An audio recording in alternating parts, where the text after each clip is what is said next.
Eight.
Ayan, nandito na ako sa Subang. 1 hour pa ako nagpaikot-ikot kasi mali yung nadaanan ko.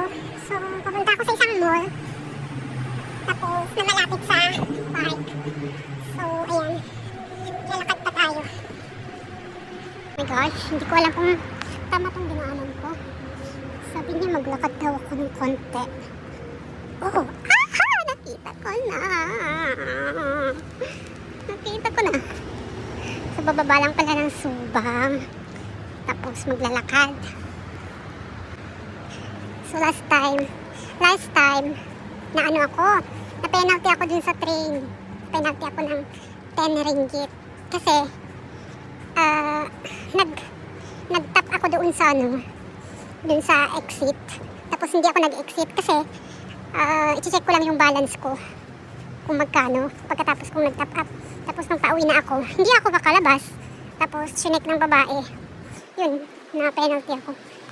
Eh, nakakabuisit. May penalty pala, hindi ko alam. Tapos hindi pa nga ako nag-dinner noon eh. Kasi sabi ko sayang yung pera. Kasi nagtitipid ako. Ay, Diyos ko Mariusep. Hindi ko naman alam. Dapat mayroon silang consideration. Hindi yung parang hold up na wala naman silang sinabi na ano. Diba? Dapat kung may mga penalty, dapat mayroong mga nakalagay, may mga guidelines, gano'n. Bigla akong pinautosan. Hindi ko nga alam talaga. Sabi niya, next time, wag mong itap up. Kasi, kaya pala nangyari yun, yung last time na hindi ako makalabas. Tapos, pinalabas lang ako ng pinalabas. Hindi nila sinasabi. Hindi ako kinakaltasan, hindi ako sinasabi. Tapos yung nagkataon lang siguro na nabuisit yung nagbantay. Merong ganung tao talaga, no? Walang konsiderasyon sa iba. Dapat kasi nag-ano sila, nagwa-warning sila. Pero okay lang yan. At least alam ko, pero dapat ano ang gagawin nila?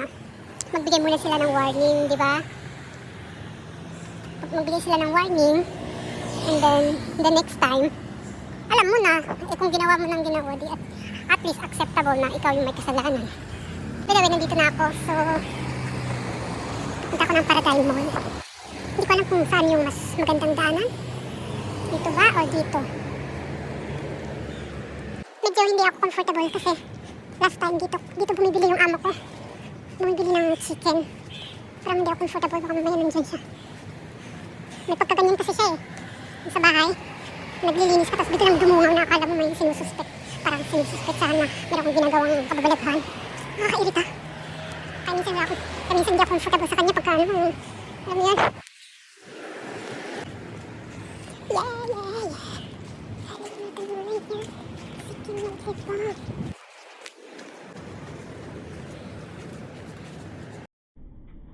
Layo.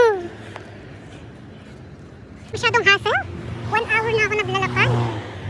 1 hour na ako nag-transport sa LRT, sa MRT, tapos naglakad. So mag-mall tayo, tapos magpunta tayo sa may park. Hindi muna tayo mag-mall, punta muna tayo sa park. So walking muna tayo.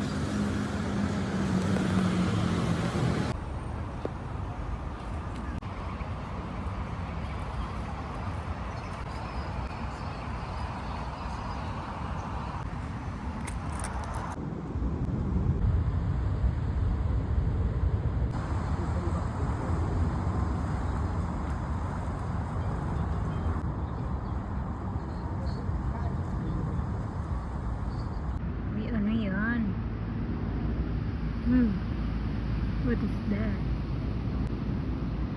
It's a crocodile. Oh my gosh, it's a crocodile.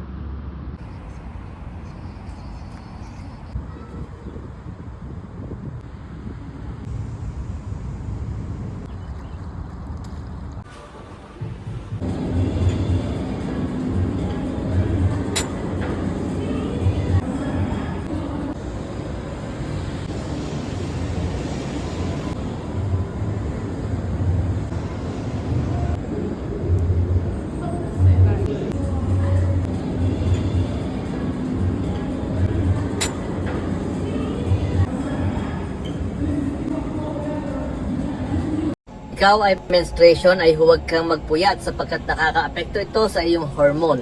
Umiwas ka sa pag-inom ng kape at saka soft drinks at sa pagkain ng mga alat. Kung may dysmenorrhea ka naman ay mag-hot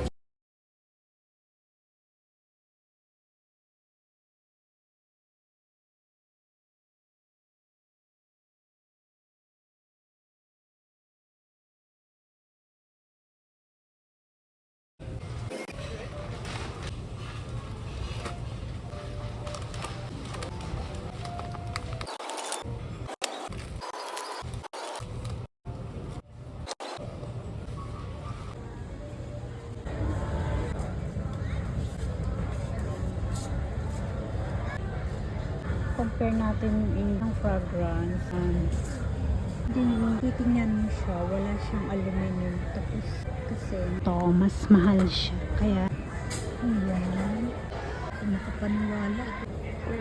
Grabe, minsan lang ako kumain. Mas mahal pa yung Rexona ko kaysa pag... Minsan lang ako kumain, promise. Kumain lang ako doon sa may ano. Tapos nag-grocery ako.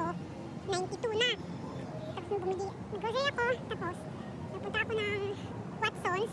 70 agad. Isang shampoo, isang Rexona. Tapos, ano lang, toothbrush. Tapos yung isang panty liner. Tapos 70 agad. 70 pesos. Oh my gosh. Hindi ko na-imagine. Hindi ko ma-imagine talaga yung mahal ng bilihin. Tapos yung sahod mo, ang liit. Oh my gosh. Kakaloka talaga. Tingnan mo kahit na magtipid ka ng sahod mo, tapos yung mga bilihin ang mamahal. Wala eh, kailangan talaga magsipag. Kailangan may mga pagkakakitaan, lalo pagka medyo gastadora ka. Ay naku. Diyos ko, kailangan talagang kumayod pagka gastadora ka eh. Pero kung gusto mo lang kumain lang.